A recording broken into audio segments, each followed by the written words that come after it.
السلام عليكم ورحمة الله وبركاته.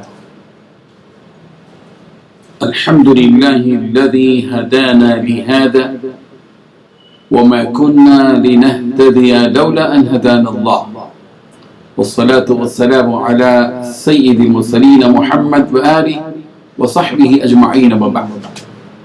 حاضرین و ناظرین، یہ درس نمبر 612 ہے اور سورہ اعراف کی 3 آیاتوں کی تلاوت و تشریح کی جائے گی، آیت نمبر 16، 17 اور 18۔ چلیے سب سے پہلے ہم ان تینوں آیتوں کی تلاوت کرتے ہیں، لفظی ترجمے اور ترجمے کے بعد تشریح کرتے ہیں۔ اعوذ باللہ من الشیطان الرجیم، بسم اللہ الرحمن الرحیم۔ قال فبما أغويتني لأقعدن لهم صراطك المستقيم ثم لآتينهم من بين أيديهم ومن خلفهم وعن أيمانهم وعن شمائلهم ولا تجد أكثرهم شاكرين قال اخرج منها مذءوما مدحورا لمن تبعك منهم لأملأن جهنم منكم أجمعين صدق اللہ العظیم۔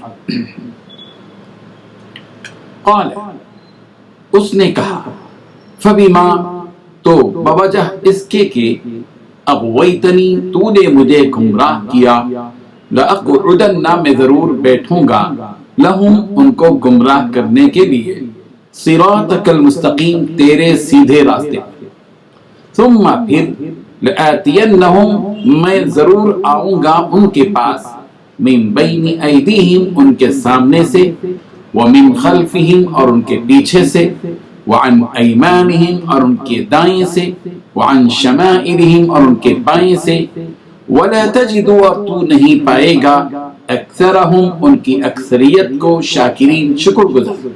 قال، اللہ تعالیٰ نے کہا، اخرج، تو نکل جا، منہا، اس سے، مذموما، حقیر، مدحورا، دھتکارا ہوا، لمن، البتہ جو شخص، تبعک، تیری پیروی کرے گا، منہم، ان میں سے، لأملأن، تو میں ضرور بھروں گا، جہنم، جہنم کو، منکم، تم سب سے، اجمعین، منکم اجمعین، تم سب سے۔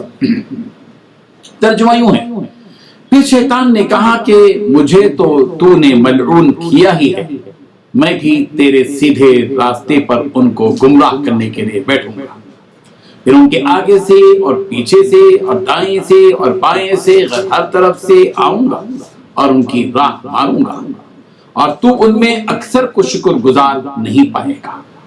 اللہ تعالیٰ نے فرمایا کہ نکل جا یہاں سے، ذلیل و خوار، جو لوگ ان میں سے تیری پیروی کریں گے، میں ان کو اور تجھے جہنم میں ڈال کر تم سب سے جہنم کو بھر دوں گا۔ ان 3 آیتوں میں 5 باتیں بتائی گئی ہیں۔ پہلی بات، شیطان نے کہا کہ مجھے تو آپ نے ملعون کر ہی دیا ہے، تو میں بھی آپ کے سیدھے راستے پر ان انسانوں کو گمراہ کرنے کے لیے بیٹھوں گا۔ دوسری بات، پھر ان کے آگے سے اور پیچھے سے اور دائیں سے اور بائیں سے آؤں گا اور ان کی راہ ماروں گا۔ تیسری بات، اور تو ان میں سے اکثر کو شکر گزار نہیں پائے گا۔ چوتھی بات، اللہ تعالیٰ نے فرمایا نکل جا یہاں سے ذلیل و خوار ہو کر۔ پانچویں بات، جو کوئی ان میں سے تیری پیروی کرے گا تو تجھے اور ان سب کو جہنم میں بھر دوں گا۔ بزرگان محترم، جیسے کہ پچھلی آیت میں اللہ تبارک و تعالیٰ نے یہ بات بتائی کہ شیطان کو راندہ درگاہ بنا دیا گیا، نکل جائے یہاں سے، فاہبط منہا، یہاں سے نکل جا۔ تو شیطان نے اس وقت اللہ تعالیٰ سے مہلت مانگی کہ مجھے مہلت دی دیے قیامت کے قائم ہونے تک کہ میں ان کو گمراہ کروں۔ اب شیطان اللہ تبارک و تعالیٰ سے کہہ رہا ہے کہ فَبِمَا أَغْوَيْتَنِي، چونکہ تو نے مجھے گمراہ کر ہی دیا ہے۔ غور کیجئے کہ یہاں ابلیس یہ نہیں کہہ رہا کہ میں گمراہ ہوں، بلکہ اپنی گمراہی کو رب کی طرف منسوب کر کے غرور کو پختہ کر رہا ہے کہ کہہ رہا ہے کہ آپ نے مجھے گمراہ کیا، اللہ تعالیٰ کی طرف منسوب کر رہا ہے کہ تو نے مجھے گمراہ کر دیا، جب کر ہی دیا ہے تو میں تو اب نہیں چھوڑوں گا، اب تو میں لَأَقْعُدَنَّ لَهُمْ صِرَاطَكَ الْمُسْتَقِيمِ، جو تیرا صراط مستقیم ہے، دین قیم ہے، سیدھا راستہ ہے، تیرا دین ہے، مذہب ہے، شریعت ہے، میں اس صراط مستقیم پر سیدھی راہ پر بیٹھوں گا۔